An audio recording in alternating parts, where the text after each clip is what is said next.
So the next topic is all about the chemical structure of the DNA.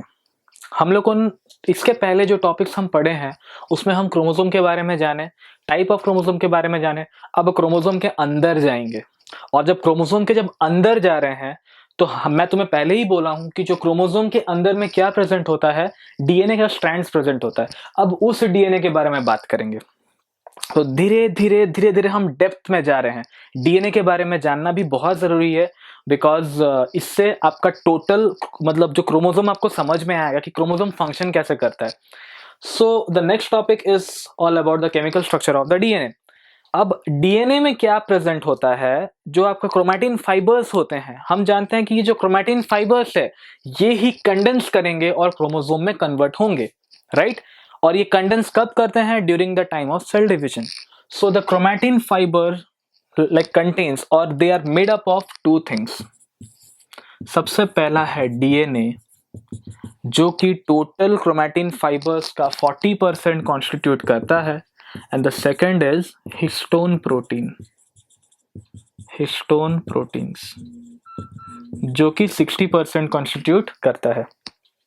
ठीक है, तो जो DNA है वो आपका 40% कॉन्स्टिट्यूट करेगा और जो आपका हिस्टोन प्रोटीन है वो आपका 60% कॉन्स्टिट्यूट करता है। और इनका मतलब जो ओरिएंटेशन होता है उसी से हम बोलेंगे कि भाई जो मतलब डीएनए का क्या होता है कि मतलब डबल स्टैंडर्ड स्ट्रक्चर फॉर्मेशन हो रहा है।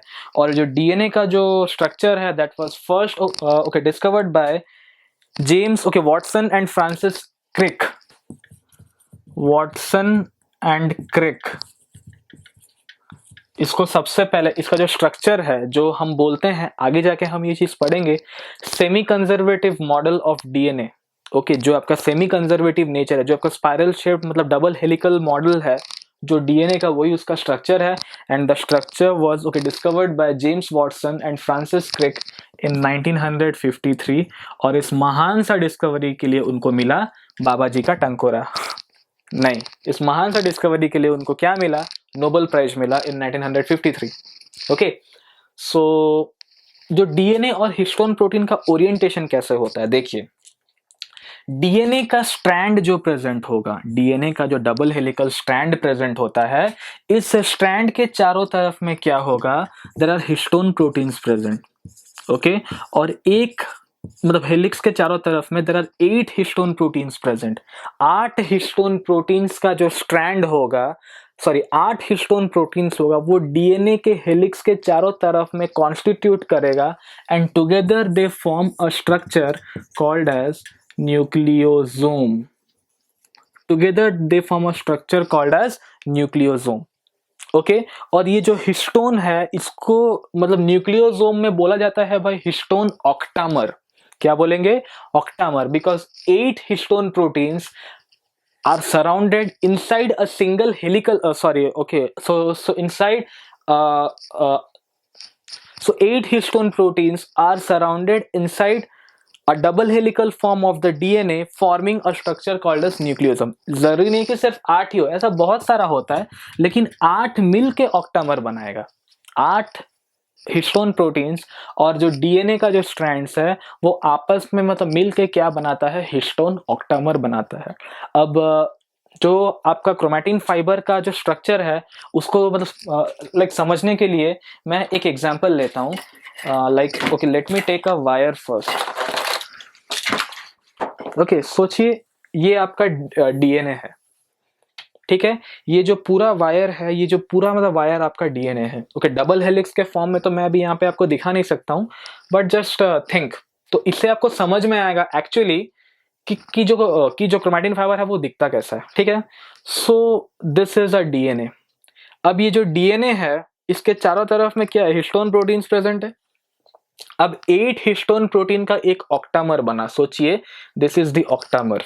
ये 8 हिस्टोन प्रोटीन्स का एक ऑक्टामर है and this structure is called as a nucleosome. ठीक है, वैसा न्यूक्लियोसोम यहाँ पे भी है, तो आपका जो वैसा न्यूक्लियोसोम यहाँ पे भी है, तो वैसा न्यूक्लियोसोम यहाँ पे भी है, वैसा न्यूक्लियोसोम यहाँ पे भी, ऐसे करके बहुत सारा न्यूक्लियोसोम्स प्रेजेंट है।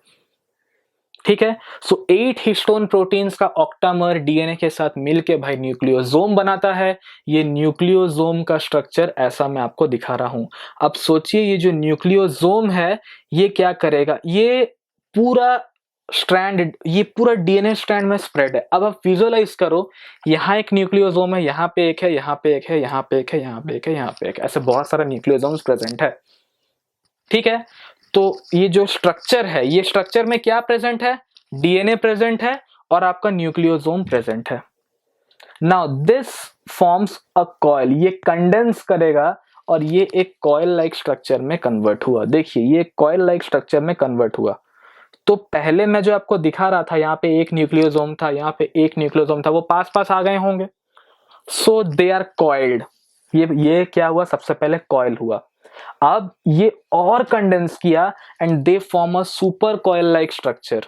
ये और मतलब ये क्या करेगा, मतलब कंडेंस करेगा, ये और कंडेंस करेगा और ये क्या करेगा कि कंडेंस करते करते they form a thin fibre like structure. Now this fibre is called as the chromatin fibre. क्या बोला जाएगा इसको? इसको बोला जाएगा क्रोमैटिन फाइबर। देखिए मैं आपको पहले बोला था कि ये जो डीएनए है, ये जो डीएनए है, इसमें क्या है, बहुत सारा न्यूक्लियोसोम्स प्रेजेंट है। ये न्यूक्लियोसोम्स आपस में क्या करेगा कि during the time of cell division ये करेगा, आपस में आपका कंडेंस करेगा। Not during the time of cell division, but normally ये क्या करता है कि कंडेंस करता है, बिकॉज हमें क्रोमैटिन फाइबर मतलब बनाना है। और क्रोमैटिन फाइबर बनाने के लिए हमें क्या चाहिए? स्ट्रक्चरली दो एलिमेंट चाहिए, एक डीएनए चाहिए और आपका हिस्टोन प्रोटीन चाहिए। डीएनए के चारों तरफ में हिस्टोन प्रोटीन होता है और आपका 8 हिस्टोन प्रोटीन ओके मिलके क्या बनाता है? Histone octamer. तो यहाँ एक हिस्टोन ऑक्टामर है, यहाँ एक हिस्टोन ऑक्टामर है, ये आपस में कॉइल किया, ये कॉइलिंग और थोड़ा कॉइल ज्यादा किया, ये कॉइलिंग और सुपर कॉइल किया, और ये सुपर कॉइल करते करते करते करते एक thin fibre, just imagine this as a thin fibre like structure and this thin fibre is called as chromatin fibre. अब यही फाइबर को आप ऐसे विजुअलाइज करो, ये एक फाइबर है, अब ये डीएनए नहीं है, अब ये क्रोमैटिन फाइबर है। और ये क्रोमैटिन फाइबर क्या है? जो मैं सबसे पहले जो आपका न्यूक्लियस बनाता, ये सपोज न्यूक्लियस है, ये है आपका सेल, ओके। ये न्यूक्लियस में ये क्रोमैटिन फाइबर क्या है? चारों तरफ में ऐसे कॉइल लाइक स्ट्रक्चर्स में प्रेजेंट है। इस तरह कॉइल लाइक स्ट्रक्चर्स में ये क्रोमैटिन फाइबर प्रेजेंट होगा। ठीक है, नाउ ड्यूरिंग सेल डिवीजन क्या होता है? ये जो क्रोमैटिन फाइबर है ये क्रोमोसोम में क्या होगा? कन्वर्ट होगा।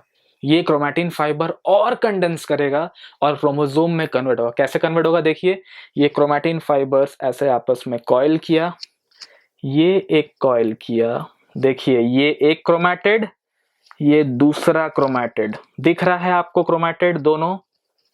ये बीच में क्या है? सेंट्रोमियर है, देखो बीच में सेंट्रोमियर है, यहां पे एक और क्रोमैटिड और यहां पे एक और क्रोमैटिड। देखिए 4 क्रोमैटिड हो गया।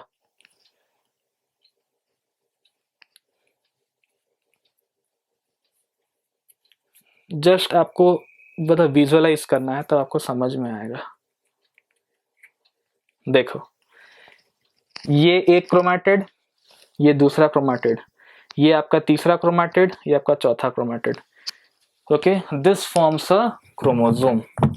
जैसे कि मैं आपको पहले बोला था स्ट्रक्चर ऑफ अ क्रोमोसोम में देयर इज अ सेंट्रोमियर, ये एक क्रोमैटिड, दूसरा क्रोमैटिड, तीसरा क्रोमैटिड, चौथा क्रोमैटिड। वैसे ही यहाँ पे क्या होगा? देखिए ये दो आपका क्रोमैटिड्स है, ये आपका दो क्रोमैटिड्स है और ये बीच वाला क्या है? Centromere, okay. So this is the structure of the chromatin fibers which contains DNA and histone proteins. So एक फ्लोचार्ट बनाते हैं। देखिए DNA और हिस्टोन का जो ऑक्टामर है वो आपस में मिलकर क्या बनाया? न्यूक्लियोसोम। ठीक है, और ये न्यूक्लियोसोम में क्या होगा? DNA और हिस्टोन प्रेजेंट होगा। ये न्यूक्लियोसोम सबसे पहले कॉइल होगा, उसके बाद फर्दर और सुपर कॉइलिंग हुआ एंड सुपर कॉइलिंग में हम देखेंगे कि ये सुपर कॉइलिंग होने के बाद में ये और श्रिंक करेगा and they will form a fibre like structure called as chromatin fibre. और ये जो क्रोमैटिन फाइबर है ये कंडेंस करेगा and they will form chromosome. लेकिन कब कंडेंस करता है भाई? मैं आपको पहले ही बोला हूं कि कंडेंस करेगा कब? During cell division. During cell division the chromatin fibres are condense to form chromosomes. आ रहा समझ में? ओके सो अब आते हैं डीएनए के उस मॉडल के बारे में जो आपका वाटसन एंड क्रिक मतलब डिस्कवर किया था सबसे पहले। उसके बारे में जानना भी बहुत ज़रूरी है बिकॉज आपका आईसीएसई बोर्ड्स में क्वेश्चन आता है इसके ऊपर में, ठीक है। सो वो जो डीएनए का जो मॉडल था उसका कुछ इंपॉर्टेंट पॉस्टुलेट्स प्रेजेंट है। Those postulates are okay describe over here. सबसे पहला पॉस्टुलेट है कि जो डीएनए का जो स्ट्रैंड है वो आपका हेलिकल फॉर्म में होगा। ये एक हेलिक्स है, ये दूसरा हेलिक्स है। ओके तो डबल हेलिकल स्ट्रक्चर है। डीएनए का जो मॉडल है उसमें देखा जाएगा तो ये आपका डबल हेलिकल स्ट्रक्चर है, ठीक है। और ये जो डबल हेलिकल स्ट्रक्चर प्रेजेंट है, ये जो हेलिक्स है ये आपस में स्पाइरली मतलब स्पाइरली फॉर्म में प्रेजेंट है, स्पाइरल फॉर्म में प्रेजेंट है। They are spirally wound around each other. ये कुछ इस तरह का है, देखिए यहाँ पे तो 2D के फॉर्म में बनाया गया बोल के आपको लग रहा होगा कि ये जो ये एंड है आके यहाँ पे आपस में ओके मिक्स मैच हो रहे हैं कि मतलब मिल रहे हैं, बट ऐसा नहीं है। इन दोनों के बीच में जितना डिस्टेंस है इन दोनों के बीच में भी उतने ही डिस्टेंस है। कैसे सर? इसको आप इस तरह का इमेजिन कीजिए। Suppose this is a helix. ये 2D में आपको ऐसे दिख रहा होगा लेकिन 3D में ये कुछ ऐसा है, ठीक है। ये हेलिकल फॉर्म में आ रहा है, ये दो स्ट्रैंड्स आ रहे हैं। 2D में दिख रहा है कि भाई यहाँ पे मिक्स हो रहा है लेकिन यहाँ पे ये मीट नहीं कर रहे हैं। 3D में क्या देखा जाएगा कि ये जो डबल हेलिकल है ये इस तरह से घुमा हुआ है, ठीक है। और ये जो हेलिक्स है ये आपस में ऐसे घुमा हुआ है। सिंस इस चीज को हम दिखा नहीं सकते हैं 2D में, इसीलिए इसे ये इस तरह का यहाँ पे दिख रहा होगा कि ये आपस में मीट कर रहा है, बट ये आपस में मीट नहीं कर रहा है। ये एक हेलिक्स है, ये दूसरा हेलिक्स है, ये दोनों आपस में एक पॉइंट में ऐसे घूम रहे हैं। तो इन दोनों के बीच में डिस्टेंस जो है वो सिमिलर है। ये हेलिकल इस तरह का घूम रहे हैं, इस तरह से कॉइल हो रहे हैं, तो ये आपस में दिख रहा होगा कि मीट करे लेकिन ये आपस में मीट नहीं करते हैं। तो सबसे पहला है they are spirally coiled around each other forming a double helical chain. ये सबसे पहला पोस्टुलेट था मतलब वाटसन एंड क्रिक का। जो सेकंड पॉइंट क्या है कि ये जो दो चेन्स है इनके बीच में जो एक हेलिकल है, एक स्पाइरली कॉइल्ड हेलिक्स है, ओके। एक जो आपका स्पाइरल है या एक स्पाइरल डीएनए मॉलिक्यूल के बीच में क्या होता है, 10 बेस पेयर्स होते हैं। 1 2 3 4 5 6 7 8 9 10 3 4 5 6 7 8 10 बेस पेयर्स प्रेजेंट होते हैं। And the distance between this 10 base pairs, ये total distance is equal to 34 angstrom. Okay 34 angstrom होता है। मतलब एक बेस पेयर का distance is approximately equal to 3.4 angstrom, मतलब 34/10। वो बात की बात है, उसको छोड़िए अभी। अभी पहले इतना याद रखिए, यहाँ पे जो बेस पेयर्स होते हैं, जो नाइट्रोजिनस बेसिस होते हैं, ठीक है, दोज नाइट्रोजिनस बेसिस अगर एक हेलिक्स में लिया जाएगा तो those are 10 pairs present. Okay अब इसको समझने के लिए आप ऐसा याद रखो कि जो मतलब डीएनए में कुछ स्पेसिफिक स्ट्रक्चर्स होते हैं, those are called as nucleotides. क्या बोलेंगे? न्यूक्लियोटाइड्स। कुछ स्पेसिफिक स्ट्रक्चर्स प्रेजेंट होते हैं, दो specific structures are called as nucleotide. और एक न्यूक्लियोटाइड में तीन चीज प्रेजेंट होता है। One is the pentose sugar, the second is phosphate group, and third is nitrogenous bases। एक है पेंटोज शुगर, एक है फॉस्फेट ग्रुप और एक है नाइट्रोजिनस बेसिस। जो पेंटोज शुगर होता है, ओके जो पेंटोज शुगर होता है, this can be a ribose sugar और can be a deoxyribose sugar depending upon the type of nucleic acid. Basically जो न्यूक्लिक एसिड्स होते हैं जो कि न्यूक्लियस के अंदर प्रेजेंट होगा, the nucleic acids are of two types. It can be DNA it can be RNA. DNA stands for deoxyribonucleic acid. DNA stands for deoxyribonucleic acid, and RNA stands for ribonucleic acid. एक है आपका deoxyribonucleic acid और एक है आपका ribonucleic acid. सो अगर DNA और RNA में अगर बात करूं तो जो पेंटोज शुगर होता है डीएनए में, that is deoxyribose sugar. Deoxyribose sugar.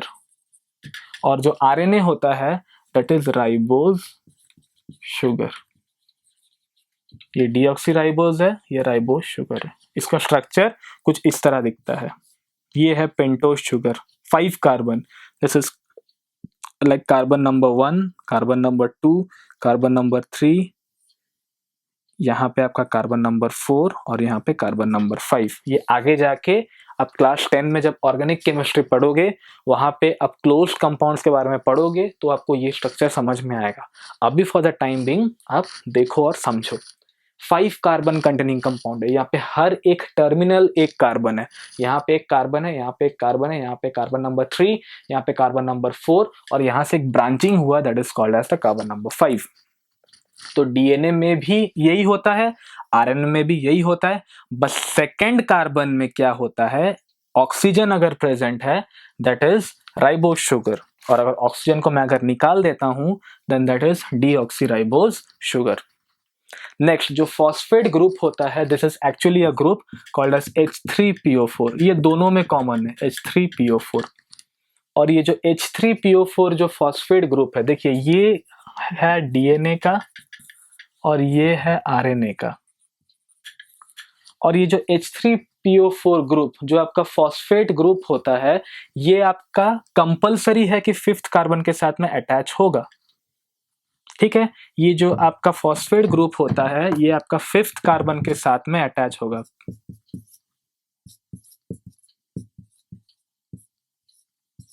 देखिए H3 1 2 3 PO4, एक P 1 2 3 4, 4 ठो ऑक्सीजन. ये उसका स्ट्रक्चर है. ठीक है, तो भाई फॉस्फेट ग्रुप हो गया, पेंटोज शुगर हो गया और एक बचा आपका नाइट्रोजनस बेस. अब इसको आप ध्यान से समझो. जो आपका नाइट्रोजनस बेसिस होता है ये 2 तरह का प्रेजेंट होता है. जो आपका नाइट्रोजनस बेसिस होता है ये 2 तरह का प्रेजेंट होता है. एक है आपका प्यूरीन और एक है आपका पिरिमिडीन. एक है प्यूरीन, एक है पिरिमिडीन. प्यूरीन में 2 रिंग स्ट्रक्चर प्रेजेंट है. ठीक है, 2 रिंग स्ट्रक्चर प्रेजेंट है. और आपका पिरिमिडीन में सिंगल रिंग स्ट्रक्चर प्रेजेंट है. ये सब आप ऐसे ही मतलब just for the sake of information याद रखो, ये सब जरूरी नहीं है. प्यूरीन में 2 रिंग स्ट्रक्चर प्रेजेंट है, पिरिमिडीन में 1 रिंग स्ट्रक्चर प्रेजेंट है. और जो प्यूरीन होता है वो फिर फर्दर 2 तरह का होता है. एक है एडिनाइन और एक है गुआनिन. एक है एडिनाइन और एक है आपका गुआनिन. और जो पिरिमिडीन होता है वो 3 तरह का होता है. एक है आपका साइटोसिन,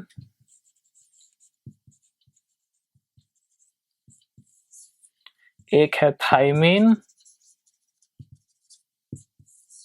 और एक है यूरेसिल. आप ऐसे याद रखो, आपका एक है आपका साइटोसिन, एक है आपका यूरेसिल और एक है आपका thymine. Okay, basis, the nitrogenous bases, because nucleotide कहां पे होगा भाई, जो डीएनए में क्या है. मैं आपको पहले ही बोला कि डीएनए में क्या होता है, कुछ स्पेसिफिक स्ट्रक्चर्स होता है. दो specific structures are called as nucleotide. एक न्यूक्लियोटाइड दूसरा न्यूक्लियोटाइड के साथ में कनेक्ट करेगा. तो एक न्यूक्लियोटाइड में 3 चीज प्रेजेंट होता है. एक है पेंटोज शुगर, एक है फॉस्फेट ग्रुप और एक है नाइट्रोजनस बेसिस. जो पेंटोज शुगर है वो डीएनए के केस में क्या है, डीऑक्सीराइबोज शुगर. जो पेंटोज शुगर है वो डीएनए के केस में क्या है, डीऑक्सीराइबोज शुगर. जो पेंटोज शुगर है वो आरएनए के केस में क्या होगा, आपका राइबोज शुगर. फॉस्फेट ग्रुप दोनों के केस में सेम है. एक H3PO4, एक H3PO4, दोनों सेम है. But nitrogenous bases are of 2 types. First है प्यूरिन, दूसरा है पिरिमिडिन। प्यूरिन जो है वो आपका डबल रिंग स्ट्रक्चर है, ठीक है। प्यूरिन जो है वो आपका क्या है कि डबल रिंग स्ट्रक्चर है, और आपका मतलब पिरिमिडिन क्या है, सिंगल रिंग स्ट्रक्चर है। प्यूरिन दो तरह का है, एक है एडिनाइन, एक है गुआनिन, और पिरिमिडिन तीन तरह का है, साइटोसिन, यूरेसिल एंड थायमिन। इसको याद रखने का ट्रिक है कि अबे गधे को काट, काट इज कट, CUT कट, तो अबे गधे को काट, तो अबे A stands for adenine, G stands for guanine, C stands for cytosine, U stands for आपका जो uracil, and T stands for thymine. अब डीएनए में क्या प्रेजेंट होगा, ठीक है, डीएनए में क्या प्रेजेंट होगा इसको देखते हैं। डीएनए में एडिनाइन, थायमिन, तो गुआनिन एंड साइटोसिन प्रेजेंट होता है, ATGC, ठीक है। तो एडिनाइन प्रेजेंट होगा, देखिए चले ऐसे याद रखना है, AGTC। प्यूरिन्स दोनों प्रेजेंट होगा, बोथ डीएनए आरएनए में प्यूरिन्स दोनों प्रेजेंट होता है, डिफरेंस है पिरिमिडीन में, ठीक है। तो एडिनाइन, गुआनिन तो आपका प्रेजेंट होगा, और थायमिन और साइटोसिन प्रेजेंट होगा, ठीक है। थायमिन और साइटोसिन प्रेजेंट होगा, लेकिन आरएनए में एडिनाइन, गुआनिन तो होगा, साइटोसिन भी होगा, but thymine is replaced by uracil. Thymine के जगह में क्या प्रेजेंट होगा, यूरेसिल। यही है डिफरेंस डीएनए और आरएनए में। डीएनए में थायमिन प्रेजेंट होता है, आरएनए में यूरेसिल प्रेजेंट होता है। प्यूरिन्स दोनों डीएनए आरएनए में होगा, तो पिरिमिडिन में साइटोसिन भी दोनों डीएनए आरएनए में होगा, लेकिन डीएनए में in case of thymine and uracil, DNA में थायमिन होगा, आरएनए में यूरेसिल होगा। तो यहाँ पे होगा AGTC, यहाँ पे होगा AGUC। सो पेंटोस शुगर में deoxyribose, ribose, phosphate group same है H3PO4, नाइट्रोजनस बेस यहाँ पे AGTC, यहाँ पे AGUC। अब मैं जो आपको पहले बोला जो न्यूक्लियोटाइड होता है, देखिए न्यूक्लियोटाइड में तीन चीज प्रेजेंट होगा भाई। सबसे पहला है आपका पेंटोस शुगर, आ गया हमारा पेंटोस शुगर। उसके बाद है फॉस्फेट ग्रुप, आ गया हमारा phosphate group. Third is nitrogenous base.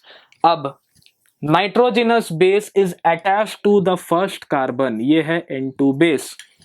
इसको मैं N2 बेस के फॉर्म में लिखा हूं। ये it can be adenine, it can be guanine, it can be thymine, it can be your like cytosine, because हम डीएनए का बात कर रहे हैं। तो डीएनए में it can be adenine, it can be guanine, it can be thymine, it can be cytosine, कुछ भी हो सकता है। अगर एडिनाइन और गुआनिन है तो भाई डबल रिंग स्ट्रक्चर होगा, अगर थायमिन और साइटोसिन है तो सिंगल रिंग स्ट्रक्चर होगा। तो एक बेस के साथ में एक शुगर, एक phosphate, base sugar phosphate, base sugar phosphate present होता है।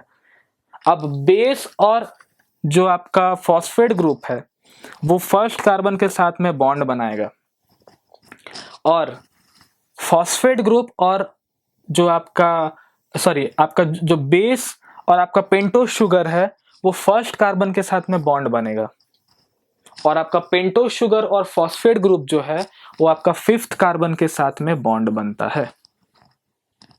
समझ में आ रहा है? So this structure is called as nucleotide. This structure is called as nucleotide.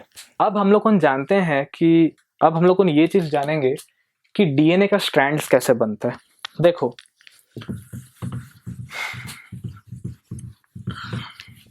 DNA का स्ट्रैंड्स में कुछ टिपिकल कैरेक्टर्स है जो आपको याद रखना बहुत जरूरी है। सबसे पहले ये तो डबल स्ट्रैंडेड है, दूसरा है these are anti parallel, the strands are anti parallel to each other. और अगर डीएनए को मैं अगर यहां पे कंस्ट्रक्ट करूंगा, ठीक है, अगर मैं यहाँ पे डीएनए को कंस्ट्रक्ट करता हूं, देखिए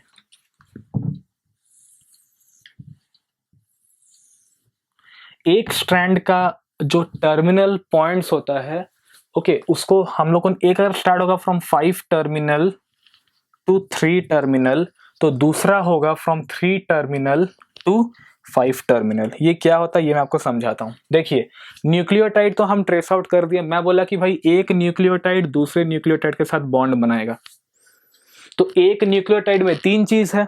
जैसे मैं इसी सेगमेंट को यहाँ मॉडिफाई करके दिखाता हूँ। एक है आपका नाइट्रोजिनस बेस N2 बेस के साथ में आपका शुगर अटैच्ड है, this is the pentose sugar, और यहाँ पे आपका फॉस्फेट ग्रुप, यहाँ पे आपका फॉस्फेट ग्रुप, ठीक है। बेस शुगर फॉस्फेट, यहाँ पे भी एक और बेस है, बेस शुगर फॉस्फेट, फिर आपका बेस शुगर फॉस्फेट, ठीक है। अब क्या होता है, ये तो एक स्ट्रैंड हुआ, ये आपका ये स्ट्रैंड हुआ, दूसरा स्ट्रैंड इसका उल्टा। सोचो ये आपका अगर शुगर ऐसा है तो दूसरे स्ट्रैंड में उल्टा होता है, ठीक है। बेस वही है, ये बेस है, शुगर उल्टा हो गया, देखिए यहां पे है फॉस्फेट उल्टा, ठीक है। वैसे ही बेस शुगर फॉस्फेट, बेस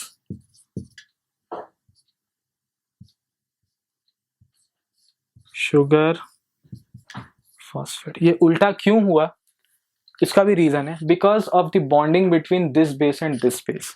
याद रखो adenine always pairs with thymine with the help of 2 hydrogen bonds.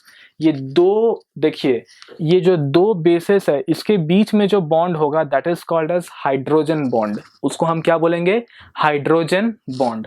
तो अगर ये बेस अगर एडिनाइन है तो adenine will always pair with thymine, okay okay. तो adenine will always pair with thymine and cytosine will always pair with guanine with the help of 3 hydrogen bonds. Adenine pairs with thymine, okay, with the help of 2 hydrogen bonds, and cytosine pair with guanine with the help of 3 hydrogen bonds. इसको trick याद रखो, at Chhattisgarh CG, at Chhattisgarh CG, तो adenine always pairs with thymine with the help of 2 hydrogen bond and cytosine always pairs with guanine with the help of 3 hydrogen bonds. ये rule है, क्यों, because आपस में उनका बॉन्डिंग होने के लिए this has to be inverted. अब इसका स्ट्रक्चर मैं आपको समझाऊंगा। इसका स्ट्रक्चर अगर निकाल के आप देखोगे, अगर आप ऑनलाइन मतलब विकिपीडिया में इसका स्ट्रक्चर देखोगे तो आपको समझ में आएगा। ये जो रिंग स्ट्रक्चर है एडिनाइन, ये तो आप जानते हो कि डबल रिंग है, और थाइमिन आपका सिंगल रिंग है, because adenine is purine whereas thymine is a pyrimidine, वैसे cytosine is pyrimidine, guanine is purine। हम क्या देखें, purine always pairs with pyrimidine, purine always pairs with pyrimidine, adenine भी purine है, guanine भी purine है, cytosine pyrimidine है, thiamine भी pyrimidine है। So if A always pairs with T, T will always pairs with A. If C always pair with G, G will always pair with C. So इसका मतलब क्या है, purine always pair with pyrimidine। यहाँ पे अगर adenine है तो यहाँ पे थाइमिन होगा, यहाँ पे अगर साइटोसिन है तो यहाँ पे आपका गुआनिन होगा, यहाँ पे अगर थाइमिन है तो यहाँ पे आपका ऑटोमेटिकली एडिनाइन होना ही होना है। एंड अगर इनका स्ट्रक्चरल एंटिटीज को देखेंगे, इनका स्ट्रक्चर देखेंगे तो हमें समझ में आएगा कि ए टी के बीच में डबल बॉन्ड होता है, जी सी के बीच में ट्रिपल बॉन्ड होता है, क्योंकि ये हाइड्रोजन बॉन्डिंग से इन लोगों आपस में जुड़ेंगे, और टी ए के बीच में भी डबल बॉन्ड होगा। अब ये जो फॉस्फेट है ये 5 टर्मिनल से अटैच है, ठीक है, by the help of an ester bond, एक ईस्टर लिंकेज होता है, ठीक है। ये आगे जाके पढ़ोगे ईस्टर बॉन्ड क्या होता है, ये ईस्टर बॉन्ड है। ये फॉस्फेट इसका पहले वाला शुगर का 3rd कार्बन के साथ भी लिंक करेगा, same with the help of an ester bond. देखिए this was carbon number 1, carbon number 2, carbon number 3, carbon number 4, और 5th कार्बन में ये लिंक हो गया है फॉस्फेट। तो ये जो बीच का फॉस्फेट है ये 3 और 5 के साथ में बॉन्ड बनाया, ये फॉस्फेट 3 और 5 के साथ में बॉन्ड बनाया। तो ये जो बॉन्ड बनता है इसको बोलते हैं, ये ईस्टर, ये ईस्टर, तो कितना ईस्टर हुआ? 2, diester. So this bond is called as phosphodiester bond.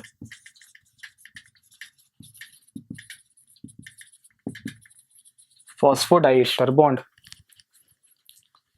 तो ये 2 बॉन्ड बनाया, ये 2 बॉन्ड बनाया, तो वैसे यहां पे जो शुगर होगा, यहां पे जो फॉस्फेट होगा, वो भी 2 बॉन्ड बनाएगा। ठीक है, अब तो ऐसे होके चला चला, अब जो लास्ट शुगर है उसका 3 टर्मिनल रीजन क्या हो गया? खाली रह गया। अरे रह गया खाली, क्योंकि और बॉन्ड बनाने के लिए आगे कोई नहीं है। जो लास्ट होगा, वैसे जो पहले वाला होगा उसका 5 डैश देखो क्या है? खाली है, आगे तो बॉन्ड बनाने के लिए नहीं है। तो इसीलिए इसको बोलते हैं 5 डैश टर्मिनल, बिकॉज यहाँ पे बॉन्ड्स एब्सेंट है, यहाँ पे और कोई सब्स्टिट्यूट नहीं है कि ये इसके साथ लिंक कर सके। So this end is called as 5 dash end, and this end is called as 3 dash end, because इसका 3 डैश पोर्शन, थर्ड कार्बन खाली है। समझ में आ रहा है? यहाँ पे क्या है? यहाँ पे 5th कार्बन में ऑक्यूपाई करने वाला और कोई नहीं है। एक फॉस्फेट ऑक्यूपाई कर गया, लेकिन ये और किसी के साथ बॉन्ड बनाया? किसी के साथ नहीं बना पा रहा है। hence this is called as 5 terminal region. This is the 3 terminal region. So these bonds are phosphodiester bonds. और ये उल्टा होता है। अब उल्टा मतलब मैं बोला हूं ये 5 तो ये 3 होगा ऑब्वियसली होगा। कैसे? देखिए, इसका कौन सा पोजीशन खाली है भाई? ये कार्बन नंबर 1, ये कार्बन नंबर 2, ये कार्बन नंबर 3, ये कार्बन नंबर 4 और 5। इसका 5 फॉस्फोडाइस्टर बना लिया, ये भी फॉस्फोडाइस्टर बना लिया, तो इसका कौन सा रीजन खाली है? 3 कार्बन खाली है। So this terminal is called as 3 dash terminal. 3 dash मतलब 3 टर्मिनल रीजन, 3 एंड रीजन बोलते हैं, थर्ड कार्बन रीजन बोलते हैं। और इसका जो लास्ट वाला शुगर होगा वो उसका तो थर्ड पोजीशन तो ऑक्यूपाइड है, लेकिन 5th पोजीशन क्या होगा? खाली होगा। सो दिस, क्योंकि इसका 5th पोजीशन खाली हो रहा है, so this region is called as 5 dash region. So एक स्ट्रैंड अगर रन करता है, this is a single strand, एक स्ट्रैंड अगर रन करता है फ्रॉम 5 डैश टू 3 डैश, दूसरा स्ट्रैंड रन करेगा from 3 dash to 5 dash, hence they are anti parallel to each other. समझ में आ रहा है? They are anti parallel to each other, जैसे ये जो बन रहा है। और ये जो सीक्वेंस है इसको आप ध्यान से देखो, this sequence is a nucleotide, this sequence is a nucleotide, because nucleotide contains pentose sugar, nucleotide contains nitrogenous base, pentose sugar, phosphate group, nitrogenous base, pentose sugar, phosphate group. Nucleotide से link करता है by the help of which bond? Hydrogen bond. And hydrogen bond is the bond between hydrogen and oxygen के बीच में होता है bond. ये इनका structure देखोगे तो आपको समझ में आएगा, अभी जरूरत नहीं है स्ट्रक्चर्स, अभी सिर्फ याद रखो हाइड्रोजन बॉन्ड प्रेजेंट होता है। फॉस्फेट में क्या होगा? फॉस्फोडाइस्टर बॉन्ड प्रेजेंट होता है। ठीक है, और ये न्यूक्लियोटाइड्स भी आपस में अगर देखा जाएगा तो नाइट्रोजिनस बेसेस भी आपस में अगर लिंक करता है तो these nitrogenous bases are linked in such a way that a purine always pairs with a pyrimidine. A purine always pairs with a pyrimidine. So think of a logic. If a purine always pairs with pyrimidine, तो क्या कभी distance इनका change होगा? दोनों के बीच में हमेशा distance constant रहेगा, हमेशा सेम रहेगा। इसीलिए अगर प्यूरिन पिरिमिडीन के साथ में ज्वाइन कर रहा है तो 2 हेलिक्स के बीच में ये एक स्ट्रैंड है, ये एक स्ट्रैंड है, ये दूसरा स्ट्रैंड है। तो ये जो दोनों स्ट्रैंड जो मैं आपको 2D में यहाँ पे दिखा रहा था लिंक कर रहा है, ये एक्चुअली में ऐसे 3D में है। क्यों? Because of the equal distances. और ये इक्वल डिस्टेंसेस क्यों है? Because a purine always pairs with pyrimidine. That is why यहाँ पे equal distances present है। So this is the DNA model which was proposed by Watson and Crick। अब इसमें एक और पॉइंट रह गया, आई होप कि आपको समझ में आया होगा। और इसमें अभी एक और पॉइंट रह गया है, जैसे न्यूक्लियोटाइड्स के बारे में मैं आपको जो बोला था कि न्यूक्लियोटाइड क्या है, आपका nitrogenous base plus pentose sugar plus phosphate group.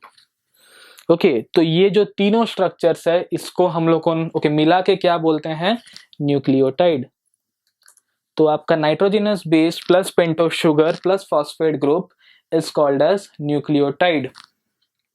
ठीक है, जबकि अगर मैं फॉस्फेट ग्रुप को हटा दूं तो नाइट्रोजनस बेस और पेंटोज शुगर को मिलके बोलते हैं न्यूक्लियोसाइड। ठीक है, nitrogenous base plus pentose sugar को हम लोग को मिला के बोलते हैं nucleoside. So nucleotide is equal to nucleoside plus phosphate group.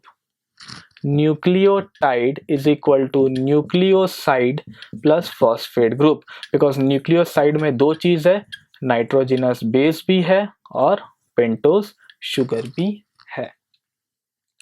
ठीक है, तो ये जो मैं आपको बोला हूं कि A pairs with T, purine pair with pyrimidine, purine pair with मतलब pyrimidine, इसको बोलते हैं complementary base pairing. Because A always pairs with T by 2 hydrogen bonds, G always pairs with C by 3 hydrogen bonds, and this kind of base pairing is called as complementary base pairing.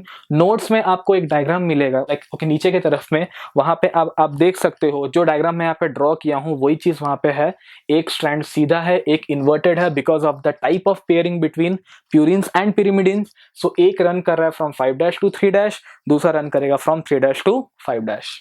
पूरा मतलब lecture में जो आपका जो notes है उसमें कुछ exercises दिया गया है सॉल्व करने के लिए। आई होप कि आप वो एक्सरसाइजेस को सॉल्व करें, ताकि आप अगर सॉल्व कर पा रहे हो तो आपको समझ में आएगा कि यही टॉपिक सब आप कितना क्लियर हो। तो उसके लिए मतलब नोट्स के एंड में एक एक्सरसाइजेस है, आप उसे सॉल्व कर सकते हो। So I hope the first lecture that is structure of chromosomes आपको क्लियर हुआ होगा। कोई भी डाउट है आप कमेंट सेक्शन में पूछ सकते हैं। कुछ और अगर डाउट्स आपका अराइज हो रहा है इस टॉपिक से जो आपको समझ में नहीं आया है, आप डिस्क्रिप्शन बॉक्स में मेरा कॉन्टैक्ट नंबर है, उसमें मेरा व्हाट्सएप भी है, आप उसमें कॉन्टैक्ट कर सकते हैं और आप मेरे को पूछ सकते हैं। Thank you. Please like, share and subscribe my YouTube channel so that it helps me to make more videos of this kind. Thank you for the session.